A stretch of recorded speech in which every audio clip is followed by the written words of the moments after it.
কাজী নজরুল ইসলাম শিশির মনির ও সাম্প্রদায়িক সম্প্রীতি। কাজী নজরুল ইসলাম এক সময় বলেছিলেন, খোদার বক্ষে লাথি মার।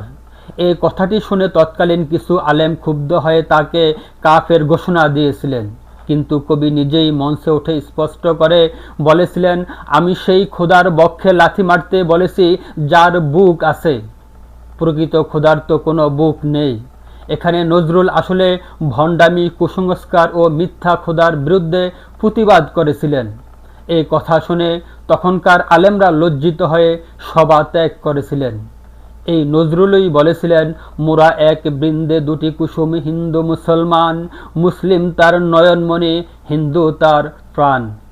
এই লাইন উদ্ধৃত করে শিশির মনির ব্যাখ্যা দিয়েছিলেন যে বাংলাদেশ মূলত একটি মুদ্রার মতো, রোজা হচ্ছে সেই মুদ্রার এপিঠ আর পূজা হচ্ছে ওপিঠ, অর্থাৎ মুসলিম ও হিন্দু দুজনই বাংলাদেশের অবিচ্ছেদ্য অঙ্গ।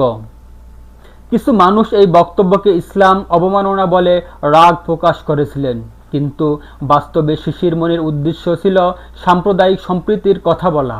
তিনি রোজাকে মুসলিম সমাজের প্রতীক হিসেবে আর পূজাকে হিন্দু সমাজের প্রতীক হিসেবে ব্যাখ্যা করেছেন।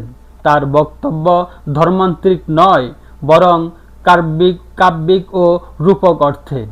আমরা জানি ইসলাম কিংবা হিন্দু ধর্ম কোনো ধর্মই বলে না যে রোজা ও পূজা একই জিনিস। ধর্মান্তিক দৃষ্টিতে এরা সম্পূর্ণ ভিন্ন, কিন্তু জাতীয় ও সাংস্কৃতিক দৃষ্টিকোণ থেকে বাংলাদেশের পরিচয় গঠনে এ দুটোই সমান গুরুত্বপূর্ণ।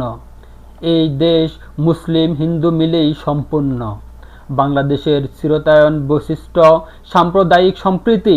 এখানে কেউ কাউকে ধর্মের কারণে হ্যায় করতে পারে না।